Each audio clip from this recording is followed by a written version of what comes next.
Hey guys, Chuck Quinton here, and I wanted to show you an example of somebody putting into practice the RST five-step system.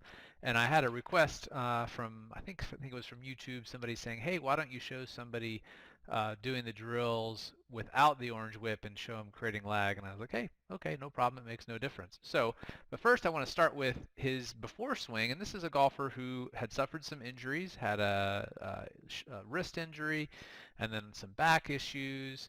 And of course, we took care of all of those here. But in a 1 hour lesson, I want to show you what we did. And this is not special about anything about the lesson. It's just doing the stuff that's in the five-step system, the RST five-step system. So I want to show you first what he was struggling with. And it's the stuff that we see every single day. It's extremely common, and you're going to be able to relate to these things right away. And this is one of my favorites. We'll do the backswing stuff first.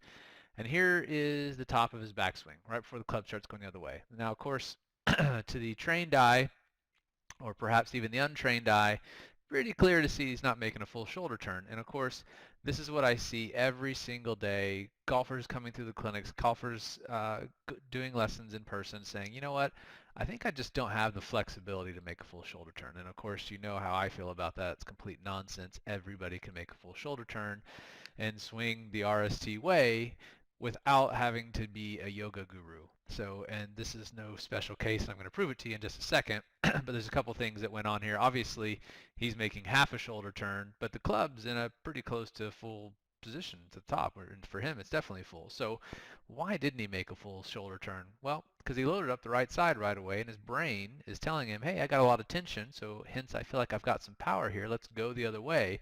Why would I keep turning? Because all he's done is lifted his arms to get to the top, and they're telling him he's ready to go. Now, the problem with this stuff is, of course, A, you're not going to make a full shoulder turn. Full shoulder turn is important for swing plane and path and full power and recruiting more muscle fibers and so on and so forth, all the sequencing things that you've learned on the website. But what's also going to happen is because his right side is so loaded, as he starts down immediately, what is the first thing you see moving? Well, it's the club head, and it shouldn't be. It should be him shifting his weight. He didn't really shift back, going back in the first place. He doesn't really have a whole lot of places to go, so it's going to be hard to sequence the swing coming down. He does okay maintaining lag here, so, you know, low handicap golfer, but now he's starting to lose it pretty wide. The angle's getting pretty wide here. And now we're in trouble. Now this is the really, really common problem where we see all the time the left arm's already breaking down, left wrist is starting to cup, and he's losing all of his angle between his right wrist and right forearm and the club shaft, so he's losing lag. And so the club's going to come into the ball pretty scoopy. Now look at his left arm. It's already bent. He has zero shaft lean, so it's very hard to get any compression on the ball that's worthwhile and hard to get the ball to launch on a proper trajectory. And it's also just not going to go very far because you're not de-lofting the club at impact. Notice his right wrist is fully extended out here, and then the little classic flip move, the club passes over the hands, left wrist is breaking down a little further, and now we got the old dreaded little chicken wing going on here, lots of body rotation, and so that's his golf swing. So now what I did was said, hey, let's do some drills, first of all, shocker there, and I want you to focus on turning your shoulders. Hey, now look at that. That looks a little different than where he was just a second ago, right? If we go back here and we look at his full turn at the top, that he's not making a full turn, and now, well, it's not because he lacks flexibility, right? Now he's gone from this to this, and now he's got too much shoulder turn because, again, everybody, if you guys follow the rotary swing system and you do move from the places I'm telling you to move, of course you can make a full shoulder turn. So now he's made a massive shoulder turn. So now it's pretty easy to get the club to come down from there. It's easy to get the club to sequence. We got a lot of body movement going on. Notice now way more lag than he had before. Easy peasy. So we did the couple key things here. One, we took the right arm off. That's one of the key focus points for rotary swing, is getting the pushing arm off so you learn how to control the club with the lead side and then add the trailing side back in for power. And I also took off the left thumb, which is also going to push against the shaft. And now this is how you create lag in the swing. And he's also noticed he's been able to start to unwind his hips. Before, his hips didn't really move at all.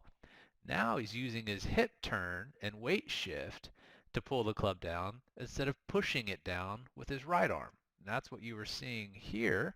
If we go back to this guy, no turn, no shift, no hip turn, so he's got nothing to unwind and bring the club down with other than his right arm and shoulders, and that's what happens. So you get somebody turned properly, and now get the lead arm in control. Now he's got lag for days, lag for days, lag for days, still shifting, still focusing on lower body movement, still tons of lag. All this stuff is awesome. Now look at how much shaft lean he'd have by comparison to where he was before.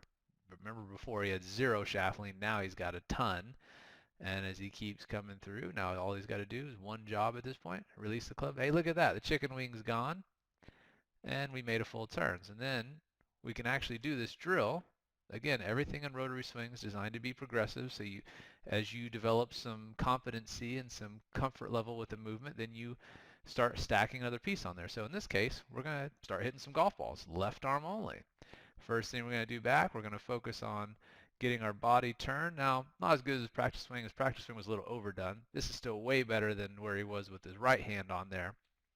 But we're close, kind of in between. This is typically what happens when you see somebody hit balls, especially doing it in such a short period of time in an hour lesson. Needs a little more time to do some more drills to make that full turn, but that's a really good turn compared to where we were. And now bringing the arm down a little quick, and notice the left thumb's back on the shaft. That starts widening the shaft angle if he's not careful, but it's still a lot better than where he was. Lower body's not working quite as good as it was, but it's still much better. And now notice as he gets into impact, how much better. He's got a little bit of shaft lean, a few degrees of shaft lean just before impact, much, much better. And then a nice, really wide release here, no more chicken wing. And again, this is all coming from just working through the five-step stuff. Now, we did it in an hour, which is not ideal, obviously. The five-step stuff will take you a little time to work through, but the rewards are massive. You're going to have more lag than what you know to do within your swing. So work through the system. Don't be in a hurry to bring that right arm back on the club, because if you look like this coming into impact, that is what's causing it. It's nothing more complicated than that. So when you start focusing on doing the stuff in the RST five-step system in sequence, you'll go from that to having this nice big turn and this nice big wide release and lots of lag in your golf swing in no time at all. Just follow the sequence of drills.